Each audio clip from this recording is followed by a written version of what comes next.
Okay, so let's What are they called? let's go over these. Number one is Nasal cavity? like just not like nostrils. I mean, Oh. let's move a little arrow at this point. It is like, I mean, yeah, the nasal cavity is behind that, but Yeah. okay. And then number two is the Mouth? Wow, okay. Or is it lips? Oh my god. Okay. Nostril. I was thinking it was that simple. I would, if I were one to give a thing like this, and you gave mouth or lips, I would count both as correct because both would be correct. Okay, number three, larynx. How is larynx spelled? L-A-R-Y-N-X.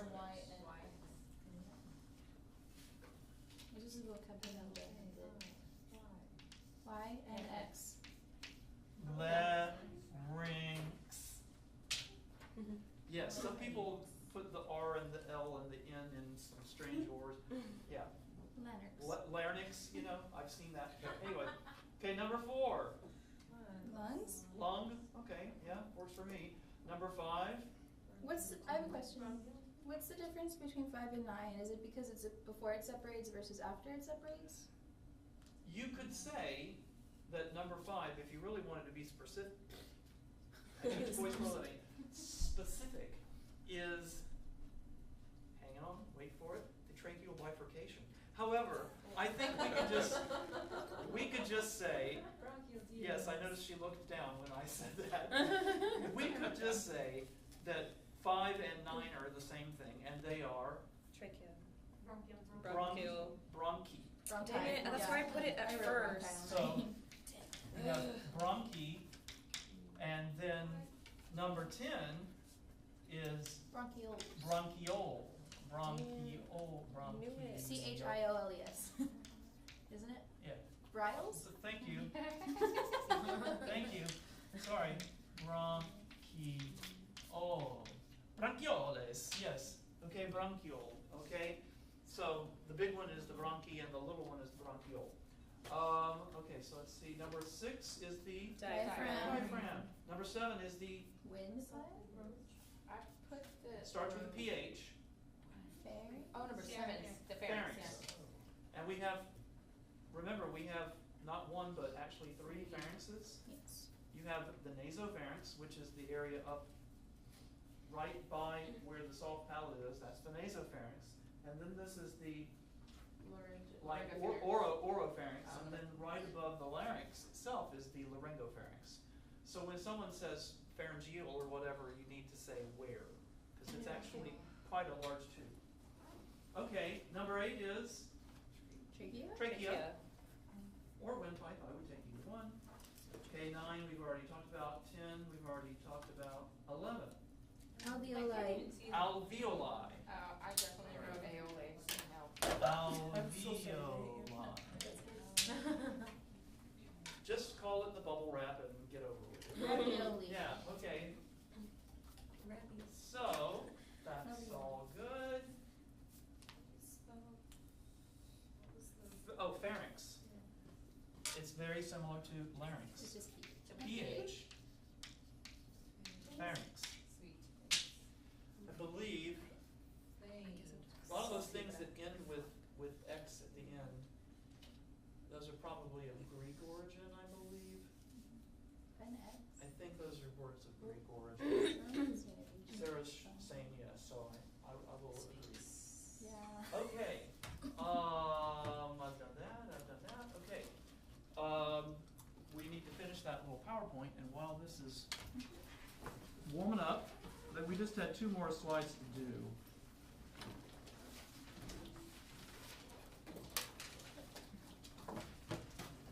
While the projector and the thing are warming up, I brought 2 models, one of which I will pass around. My son used to delight in taking, as if this is, you know,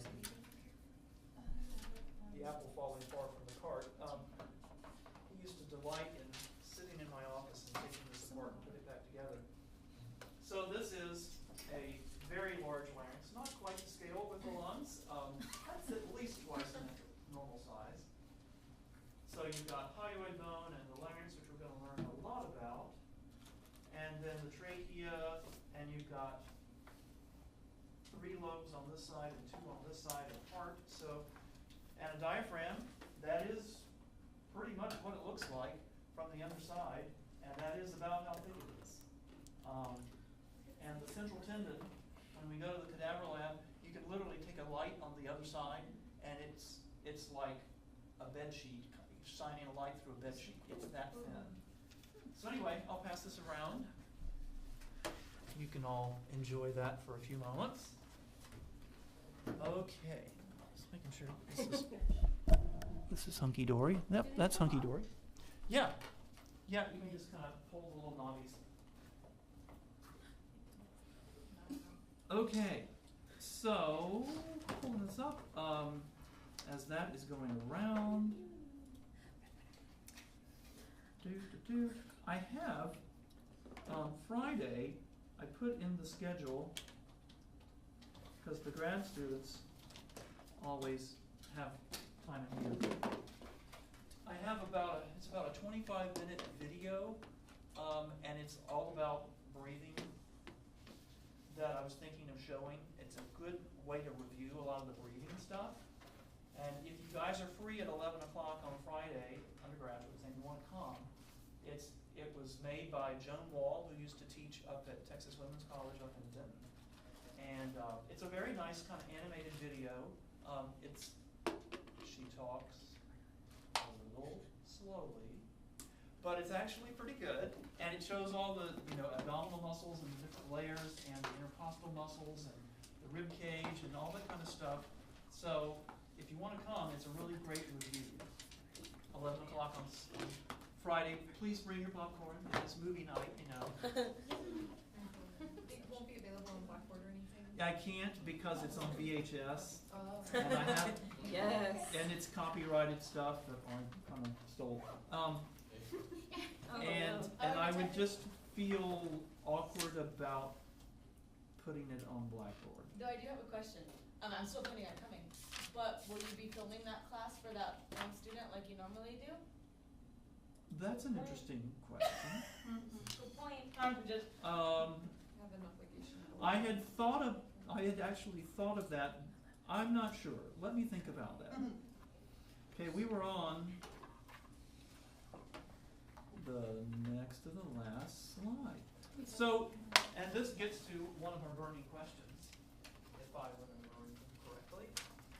Well, Apojo, how the heck is it accomplished? Well, yeah, we're going to get there. So, what is breath support? Let's turn that light on so that I can see better too. Yes. So, think about, well, what's the result we want? What's the sound that we want that we consider, a well-supported sound? And kind of go from there and think, well, then what kind of muscle action would give us that? So we want to hear a sound that's, it doesn't sound rigid, it sounds flexible, because even if you're singing Wagner, like the heaviest stuff out there, if you've really listened to Wagner operas, very often, like the soprano and the bass and the tenor and stuff will have these long, flowing, soaring lines. So even the heaviest music ever written, biggest orchestra, Strauss and Mahler and stuff like that, demands some flexibility, okay? Honestly, probably the most explosive kind of singing that people do is Puccini, I mean, like the second act of Tosca. I mean, if there was ever, like barking, man, that is it, because it's explosive singing, wide range of dynamics, power when needed, okay, consistency throughout range. We want to have endurance. We want to be able to sing longer than 2 or 3 minutes. That the vibrato sounds steady, that the pitch is steady, that we've got reliability, steadiness in the dynamics, that it's not just, well, when I'm high, I'm always loud, or when I'm low, I'm always soft. That we can sing legato, and that it's healthy, right? These are all things we want our breathing to do for us. So then, backing into the question from that, right, and then we say, okay, well, then what's going to enable us to do that? And so, balanced activity. Casey, come up. We're going to do a little balancing act together, okay? So, we can stand here and just barely touch like this, right? Okay, or we can increase, we can increase, and we're still balancing each other, although there's a whole lot more muscular balance going on. Or then we can let up, and we can vary, and we can move, and so it's all a matter of, and we can, have different effort and so on, but we're constantly balancing each other. Lovely. Thank you. Yay. Okay, so whether it's delicately balanced, like you're singing, I'm thinking of the Ravel Greek songs, the second one. La belle église. You gotta sing very, very lightly, very, very delicately, just like hardly any sound, That's a very different balance from singing fortissimo, but yet there's still that balanced quality to it. And there's so much in singing that is about balance. We've got muscles that pull our larynx up. We've got muscles that pull our larynx down. We've got muscles that pull our abdominal area in. We have muscles that make that area go out. So that everything is balancing. And when it's out of balance is when we start getting into the gripping, locked up thing. So we've got to have a balance between the flow, because it's the flow that is what sets our vocal folds into motion, okay? And the pressure, which is caused by the resistance of our vocal folds to that flow. So we've got to have that balance going on. Then there's our postural balance, because if I always grip with my feet, I'm probably going to sound a little gripped because my body's not fluid and balanced.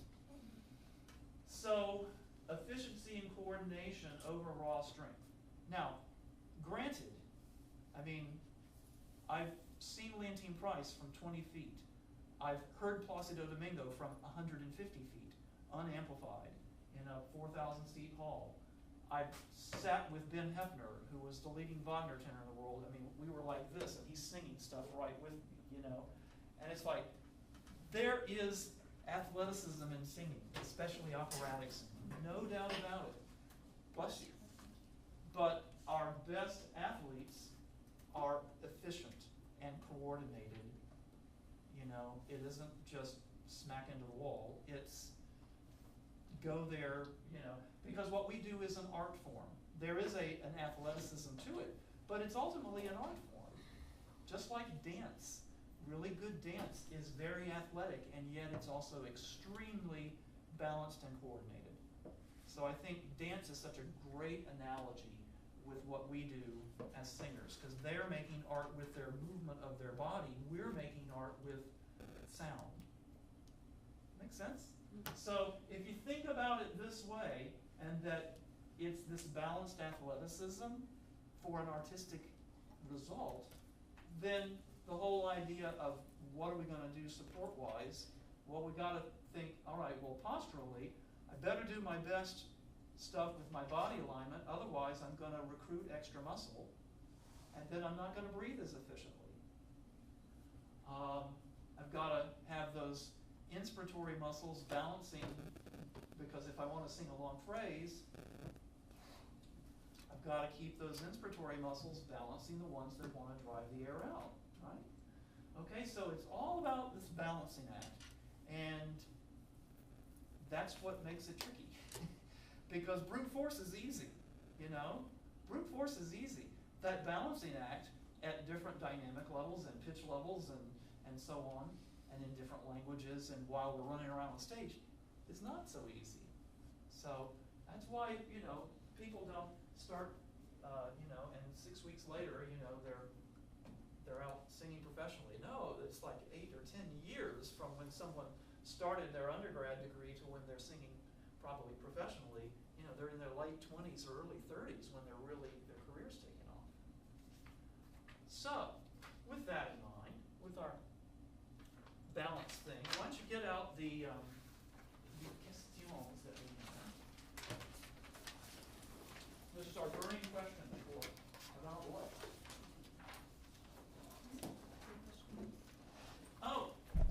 While I'm doing that, some of you have already seen this. I was so excited about it. So excited. I got it to work. Well, as you know, most smart people would do. What did I do? I got on YouTube. and I found somebody putting one together. It's like, oh, do it like that. Okay. So, and you can do this for yourself. You can even just take the cap of the bottle and punch a hole in the cap. Okay? You need something to go through the cap. You can get a plastic tube. This is actually a glass tube that I've got in mind. So I've got a stopper, little glass tube that goes through, and then there's some vinyl tube, which kind of goes over the glass tube. And then I've got a balloon, okay? And then this is one of my son's old swim caps. Yes, the Sonoma Ranch Renegades. And a big old rubber band, and this was just a bottle of apple juice. Okay. Observe the action of the intercostal muscles. So if I contract my internal intercostal muscles, what are they going to do?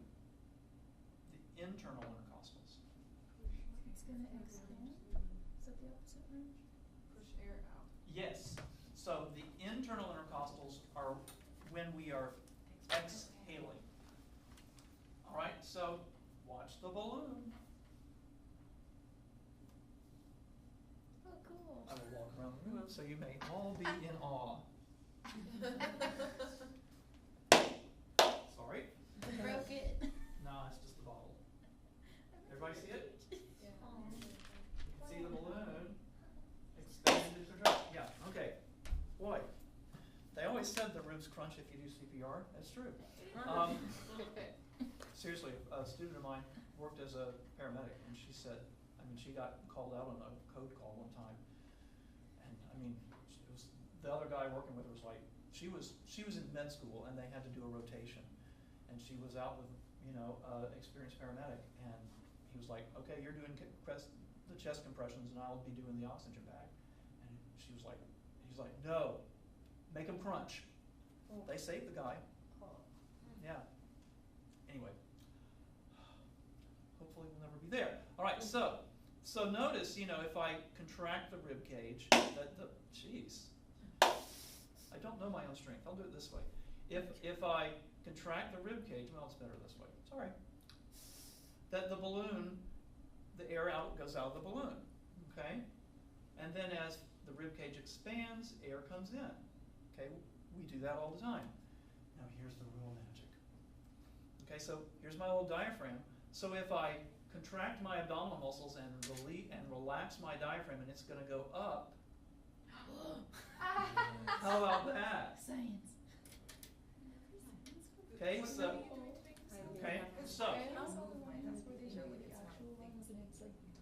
okay, if you contract your abdominal muscles to blow all your air out, so let's all do this. You just relaxed your diaphragm. Okay? Meaning? Because it's here, you've inhaled and it went down, and then it's relaxing, and then if you really contract your abdominal muscles, it's going to go further up, and you're going to blow more air out. Well, the tuck thing, is to engage your abdominal muscles, and your diaphragm has to move some. Okay? So if we really, blow it all out, that's this. Air goes out of the lungs. Now, watch what happens if your diaphragm descends. So this is, abs released, diaphragm contracted. This is abs contracted, diaphragm relaxed. Get it? I've been wanting to make one of these for like 5 years. So I'm so excited. Yeah, I've been doing. everybody who's seen me in the lounge knows I've been showing this off. So anyway, you can make one of these for your own delight or for your own choir or studio or something someday, all right? It's very cheap, doesn't cost much, but it helps people kind of understand the basic principles. Where's the big model? Oh, you're having fun. Okay, go ahead. All right, that's perfectly fine. Okay, so on to our burning questions. Oh, by the way, this is proof that air does not push our diaphragm down. No, the diaphragm contracts and goes down and the air comes in. Right? The diaphragm goes down, the air goes into the balloon. Why? Because there's a fixed amount of air in this bottle. Okay? Now if I increase the volume, the pressure went down on the inside. If I decrease the volume, the pressure goes up on the inside. So that's pulling the air in and out of the balloon. That change of the pressure inside. That's exactly what your diaphragm does. And what your intercostal muscles do is they're changing the volume and the air comes in. It's very cool. Okay, burning questions. How do you help encourage good breathing technique in male singers? Okay, Austin, come up. What are we going to tell these women? How is it? What do we do? We just do it. We just do it. Okay. So what's the concern about male singers? Is it the slouch? Is it the belly out? Is it the what? Whoever's question it was, I don't know. I have a question, like, for that question. Okay. Does that have to do with, like, that weird placing of their breathing? Because, like, we did see in the video that the women's was lower when the guys was, like, up here. Well, I think it's safe to say that certainly the two genders do probably have general patterns that are different from each other. Also, I would think different body types within genders have different, basic trends. I think as a teacher, what you need to do is watch your student, and see what is efficient and working well, and what is, definitely, if you're seeing, not good, because my neck is all tense, So that's clavicular breathing. We can pretty much say, get the hints, right?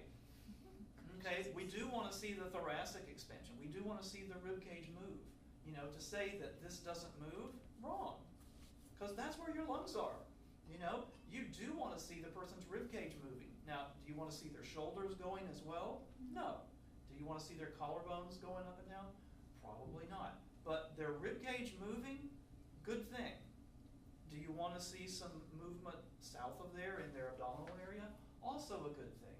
Now, what tends to happen, we can demonstrate, okay, is you'll get, when people run into problems, is you get you kind of get things taken to the extreme. All right, so you'll see the guy, he's really all about keep my rib cage up, and then he doesn't do a whole lot of expansion down here. Or the opposite, you want to demonstrate like the really low belly breath. Yeah. Okay. Did you see much move in his? He didn't get a lot of expansion in his ribcage area, but he really did the abdominal thing. Now, if you take either one to the extreme, it costs you some efficiency that you could get by both things working in partnership with each other. So, do we want to see some abdominal movement? Sure. They've got to have that abdominal release on the inhale, otherwise your diaphragm's not going to descend as much. Do we want to see the upward and outward elevated ribs and stuff?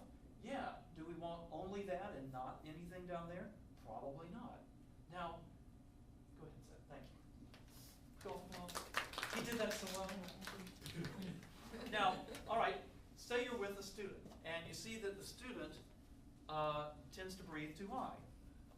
It's like, okay, I'm seeing a lot of movement up in here. I'm not seeing a whole lot there. What are some things you could try?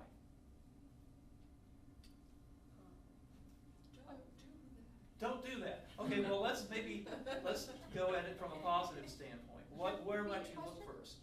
Okay, so you've got a student and they're breathing a lot that way. It's more of the high clavicular or clavicular and thoracic kind of thing, and you're not seeing much south of the bottom of their sternum. So what might you do? I forget who's first, Alora, and then maybe Daniela. Depending on what kind of a learner they are, you can use like the whole, put your hand on your belly and do you feel it moving forward, and to get their focus there instead of here. Yeah. Or you can use like mental imaging, have them just think about breathing down or breathe toward the ground, like just depending on what's easier for them. Okay, Daniela, what? It was the same thing, but also you could do where you ask the student to place their hands on you so that They can feel they can feel Right. that. the example. Right, If and they then don't there's feel the it modeling. themselves. Yeah, Yes. yeah. In class voice, which I have taught, you can pair like the good breather with the person who struggles with the breathing, and so like, the person has a hand on themselves and a hand on the other person, and they can kind of, oh wow, because I can't be in 15 places at once, and there's usually 12 or 15 people, so you pair them up. Then you walk around and you kind of help them teach each other, and you can do that in a choir situation. I think you had your hand up as well, right? What were you going to suggest? I'd probably do something a teacher did with me. She had me get on my hands and knees on the floor, in order to really, because as women we like to hold our abs in to look thin. So you do the And Fido she- method, yeah. So she'd have me down there, and she'd put her hand right below, and she'd say, "Drop your stomach into my hand." Yeah. And so I just The give me your belly moment. Yep. Yeah. Well- I have done that. I have done that with same-sex students. I would not do that with a female student, unless it was probably my wife. But it would be a little familiar, especially. But yeah, I remember I have a good friend of mine, Brian Guild. He's now on the voice faculty at Indiana. And I was working with him years ago, and he was just so tight, And I said, "Okay, Brian." I was like, "Let's try this." And I got him just down on his hands and knees, and I said, "Is it okay?" And he's like, "Yeah, sure. So I had my hand there, and I was just like, "Give me your belly." And we had just gone and seen the Austin Powers movie, so I was like, "Give me your belly," And I just kind of had my hand there, just kind of jiggling it until he finally let it go. And I was like, "Yes, let it go. You can have a person lie down on their back. Yeah. That's a real good thing Yeah. where you're That's not right, touchy-feely, okay? And in this day and age of, someone's got a camera and then you're in court, better that they experience it themselves rather than you're doing the Braille method. I mean, sometimes that may be the most effective way, but you've got to be really sensitive to, some people don't want someone touching them, and that's one of the really good things about having you guys in observing lessons, is that it puts people at ease that nothing funny is going on in voice studios. There could be somebody observing at any time. We've got accompanists in there. Other students are observing. I mean, none of our faculty are bad people or anything like that, but it's just another thing to set up in a school that it makes it, that there's a climate of nothing sneaky goes on in somebody's office. You know what I mean? It's just a better learning environment for everybody. But have somebody lie down on their back with their feet on the floor and their knees bent, because sooner or later they will start to let go and they'll breathe a little lower. One thing what I find helpful for that lower breath, it's not very flattering, but you get up on let your knees loose, just kind of, okay, I'm just going to like have a big old beer gun, let it jiggle, I mean, seriously, you just kind of do the shake it, the agitator method, of the clothes washer. So go up on your balls of your feet and just kind of shake for a minute, and that often helps people kind of relax. Or if you have a straw handy, breathe in through a straw. Or just, breathe in through pursed lips. Everybody try that. Because you're offering a little more resistance right here, and so your inspiratory muscles, especially your diaphragm, have to work a little harder. And they go, "Oh, I felt it move down there." Yeah. You can even have people breathe in through their nostrils. Just And oftentimes that not only kind of helps their throat dilate a little bit if it's constricted, but they also have a little better release on the inhale. So these are all strategies you can try with every singer, not just male students, but males are particularly, especially if you've got guys who are athletic, they may be pretty tight there. You might have them do some trunk twists and movement things to, you know, unlock that. Or someone who's got a big dance background, you know. So does that help answer that question some? They're gonna probably do some things differently from you as a woman. I think it's more important, body type is actually probably a better predictor than gender, because, you know, we basically have three body types. You know, there's the endomorph, you know, which is the more pear-shaped body, the mesomorph, which is kind of, you're kind of straight all the way down, or even the V kind of thing is the mesomorph body, and then the ectomorph is the very thin, slender person who has, you know, kind of a narrow chest and a very long torso. You know, those are the three basic body types that you hear about in biology and so on. And people tend to probably breathe oriented more along those lines. I agree with what McCoy says within the context of the body type thing as well. So, and I think he would say the same. Okay, burning question number 2. I sometimes push when I sing. How many of us do that? Yep, and I've been told this kind of strained singing can ruin a voice. Well, if you do it all the time, yeah, it's not a good idea. What is happening when I push? Well, that's a good question. A lot of things happen when we push. I mean, typically we're using too much breath pressure. You know, we're using too much effort. You know, so physically we're probably more than we need to be. So to pull the plug on all that and kind of wind back from that, you don't want, if you've got somebody who's kind of hyper-functional, you want to channel into that energy. You know, you just want to direct it in the right way. Sometimes the people who have the most exciting professional potential voices are those people who, they had a history of pushing and someone found the way to kind of help them direct that energy in the right way rather than fighting themselves all the time. So, you know, physicality is not bad so long as it's directed in the right way. Dangers of too much breath pressure, so, you know, the pushing and so on. Especially when we're young, because as you're younger, the muscles inside the larynx itself, the intrinsic muscles, and then the ones that position it, the extrinsic muscles, they're not as developed as somebody in their 30s. You know, and we all look at these great singers, you know, and they're in their 30s and their 40s and maybe in their 50s. These are mature adults. You guys in your 20s are still not quite there yet, physically. You know, late 20s, you're kind of coming into that. The difference in my voice from when I was 21, 22, and when I was like late 20s, just really night and day in terms of the amount of sound, the ease that I could do things. I still find I can do things nowadays at 52 that I know better what to do right and what not to do than I did 10 or 15 years ago. So you're still finding things out. So when we're using too high of a breath pressure, you know, so that's more physical effort than we need, it's not in balance. Winding back, look at, okay, posturally what's going on? Something's probably out of balance there. We're probably recruiting postural muscles to do some of the work that is really more of a respiratory thing. And so we then pile it on top of the respiratory stuff, you know? And that doesn't help.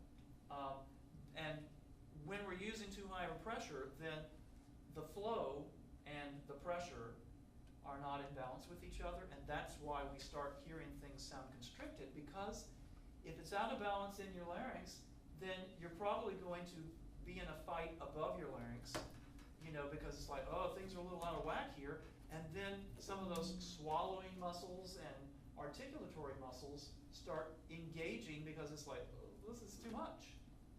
Okay, so there's a whole chain reaction that kind of happens. If we're using too much breath pressure, respiratory-wise and resistance here in the larynx, then above there we start constricting and you develop muscle habits that are going to need to be released.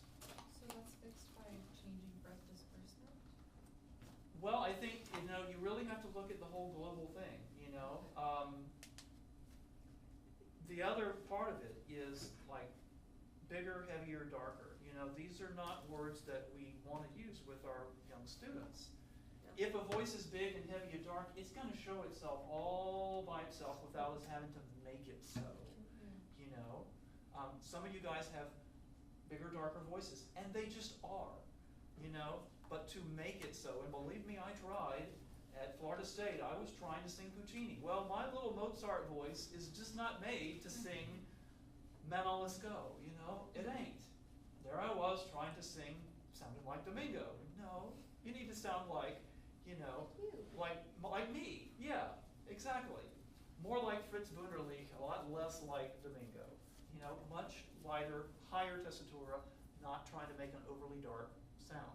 So a lot of times, as a teacher, you're having to kind of reprogram that internal sound that that person is making. They're manufacturing a sound rather than letting their voice go. Yes, ma'am? I had a teacher who, rather than tell me to stop doing what I was doing when I was using too much, she said, take it down like by a third and see how that works. And so I had to really, really pay attention to how much I was letting the air out, like the very specific control. And I realized that I was taking in way too much, pushing way too much out. And when I reduced it to 1/3 of what I had been doing before, it was air that completely you're different. taking in, 1/3 of the air you're pulling in. Yeah. Because even when we were reading, your air holds max, how many Your lungs, quarts of? Well, you can get about 5 liters in and out. But most Even phrases, you're going to use 1/5 of that. So if a voice is big and heavy and dark, it's going to show you that all by its own. One of the greatest things you can learn as a teacher is that difference in a sound between it's big and free and it's big and manufactured. Yeah. Because if you can hear that, you can teach a beginner, you can teach a Met-level singer, because most of the people who are singing professionally, when they get into trouble, it's because they're just making it happen a little more than letting it happen. When they're at their best, Pavarotti at the end of his career was not singing very freely at all. Listen back to him in 1970, oh my gosh, it's remarkable. 1965 to 1975, it's fantastic. Hear him in the 1990s, it was kind of steely and pushed. So a good size sound that is a good size sound because it's free versus a manufactured sound. And that, learning how to hear that, that's why you do lesson observations. Because your teachers are sitting there going, no, that's not your voice. I'm hearing something else. Or, okay, I'm seeing you work really hard there. And that's when you need to really perk up and go, okay, what did I just hear? Because the teacher heard it too. All right? Does it harm the chords to push? Well, it can. It can. Because when people, this gets into when we're talking about vocal health and stuff, is when we're trying to basically resist the airstream too much, okay, we tend to press our vocal folds together, okay? And that is when people start getting things like nodules and granulomas and things like that, where those are things that are the result of too much contact, okay? Instead of the free flowing. Now, granted, professional singers sing on the edge of pressed, honest to goodness. A really good belter or a really good dramatic soprano or a really good, heavy tenor or something like that, they're on the borderline, but they've learned, their musculature has developed so that they don't have all the compensation stuff happening. And when their vocal folds are apart, a lot of flow goes through. And I think that's the key. They close firmly, a lot of flow goes through. We'll get to that when we talk about phonation. but the pressing is a bad result of that trying to make more sound and push, yeah. And the compensatory stuff that goes with that. Sorry, before we move on, how would you tell a student to not push? Well, there's a couple of ways. I mean, you can be pretty direct. Oftentimes, if you want, I mean, you may need to. You may need to be, look, you either back off or we're done for the day, you know. Dr. Olson, I remember working with a student some years ago. I remember reading the lesson observation, and somebody said, she said, my way or the highway, as far as that's concerned, you know. It's go right or get out, you know. Sometimes you have to be pretty direct because you've been telling them and you've been working on it and you've been giving them all the tools, and they still aren't making the change because they're not practicing the way you're telling them how to practice. So sometimes you have to be more insistent. Oftentimes I find, particularly if the person has gotten some pretty good results with the letting it rip and gripping and ripping, you know, that you, yeah, that's a golf term, but it certainly applies. That if you can just help them direct it in the right way, and so I might, with that person, I might have them move around, you know. All right, let's try that, singing that again, and we're just going to do some swings while you do it. And they go, that is a whole lot less work in my wherever. It's like, yeah, you should hear the sound. I work with a guy, Nakia. He lives up in Austin. He was a semifinalist on The Voice about 5 years ago, and I mean, he's big, like R&B, bluesy, gospel-y kind of rock singer. And I mean, he's a big guy, and he's a big, strong guy, and he can make a big old, you know, imagine like a Meatloaf kind of sound, if you know who Meatloaf is. Or, anyway, I'm dating myself there. So anyway, you know, I want to, because the style of music that he sings is very powerful, gutsy kind of singing. I don't want to pull the plug on that, and he's a big, strong guy, and he needs that to sing that kind of music. But I got to get it directed in the right way, and so we'll do a lot of movement, you know, and setting up the exercises where there's movement. The patterns are like ba da da da da da da da da da, rather than hold the note, you know. I give him moving patterns. And for you guys, you know, your teachers will say, you know, you need a piece that moves more. Yeah. Because they're hearing, you know, they're kind of getting locked up, they're getting a little too pushy here, and they'll give you a piece that lets you sing out but moves a bit, you know. I mean, it might be Brahms, it might be, you know, Brahms is great for, or Strauss, you know, sweeping lines, and yet they let you sing out at the same time. So things like that as a teacher, there are ways to get at it.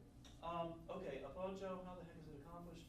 How can I accomplish it without creating tension in the neck? So again, I think we go back to body alignment. So everybody's seeing it. So take stock of yourself. I'm loving the match on the shirt and the shoes. It's good. It's really good. Subtle. I like it. Okay. So here we are. We're going to take stock of ourselves. Body alignment. How's my weight balanced? You know, am I gripping in my lower back? You want to just give yourself the best chance, body-wise. Because if you're out of balance body-wise, then you're going to start compensating, and that balance that we want of keeping those inspiratory muscles going while we sing a long phrase is going to be compromised. So, one of the best ways to do some of the practicing of it is not start with singing initially, you know. So like the long S and some of those kind of things, you know, where you're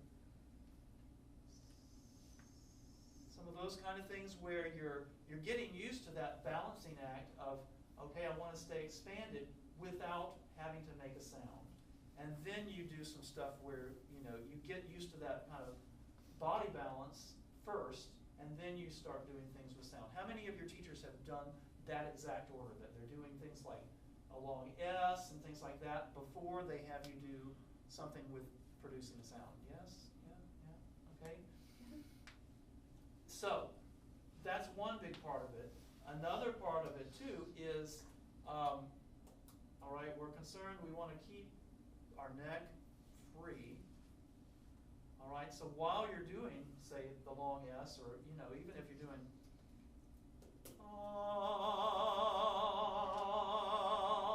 you know, you doing a long sustained note for a breath management thing, you know, you might move your head gently back and forth. You don't have to go far, but just making sure that your neck is free, because if it's moving, it's probably less likely to get all locked up, you know.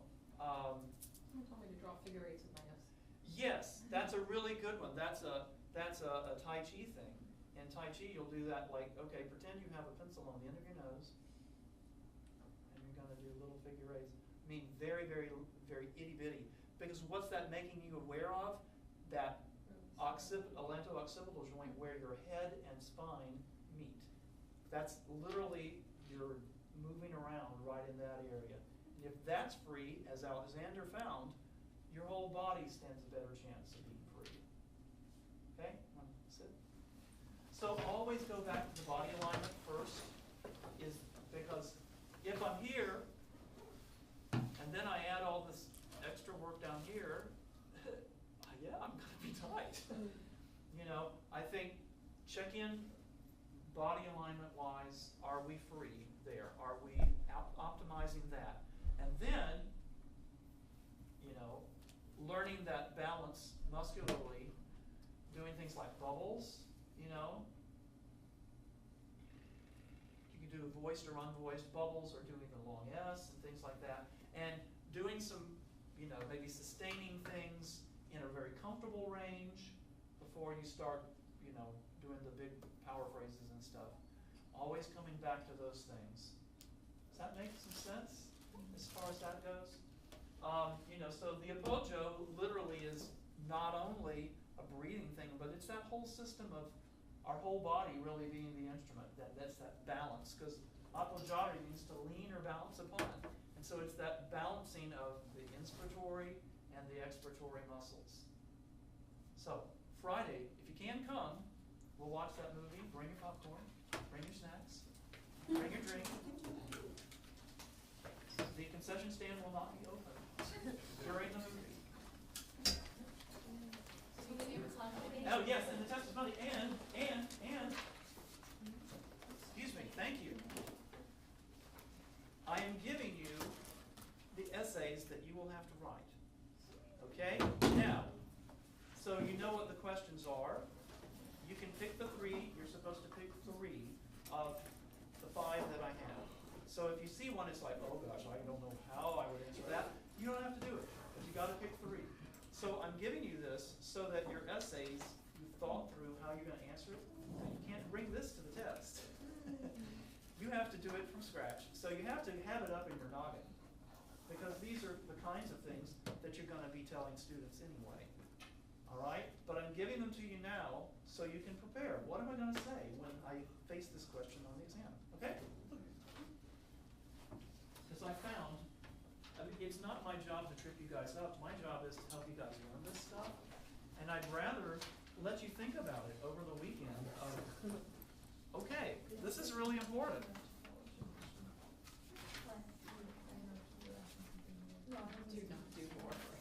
Do not more for extra credit. Yeah, that's right. Do not do more for extra credit. Oh. Sorry. Because yes. So when you conjugate appoggiare Appoggiare, yeah. into appoggio, is that I lean against myself? That's an interesting question. Is that Appoggiarsi, it's a reflexive verb. Yeah, Yeah, it is reflexive. Yeah, it's a reflexive verb. okay? That's what I thought. Cool. Yeah. All right, y'all. This was fun.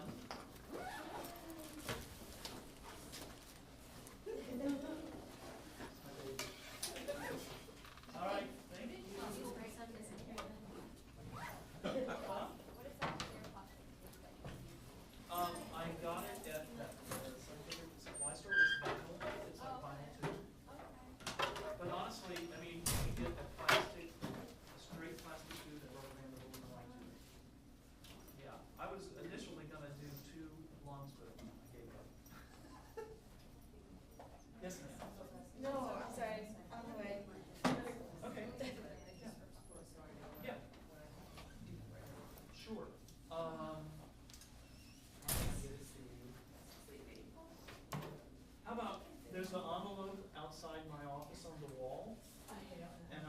I'll look at it, here I've gotta grade something else anyway.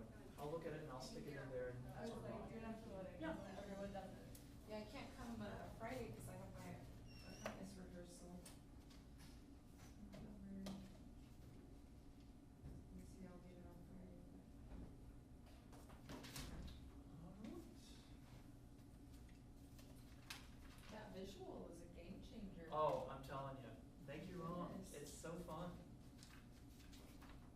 Well, okay, I'm a nerd, I admit it.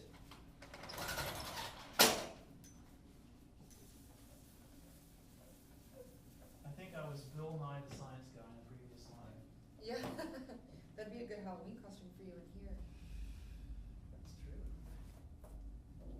I keep thinking I'll make myself as a larynx some year. Oh, yeah. I came in Wow. surgical scrubs one time, and that was kind of fun. Because when my son was born, they gave me a pair of scrubs, because I'm here in the delivery room, and I just took them home. And they said, oh, you can keep them, that's fine, We've got scrubs. We've Keep got 'em. those, yeah. This is mind-boggling too, to hold, I mean, I've seen all diagrams, of course, but for some reason it just Well, hit me. this is holding like twice the size. The lung, this is pretty, these are fairly accurate, but this is like twice the size, because the larynx is like half Very that. small. Yeah. Well, we'll see it in a couple of weeks. Yeah, I know. I'm not ready. I'm already so stunned by how magnificently made Yeah, it's, we are. I can't, yeah. just in awe, really. If you're a religious person at all, it's not a gross out experience. It's No. oh my gosh. It's, Yeah. yeah,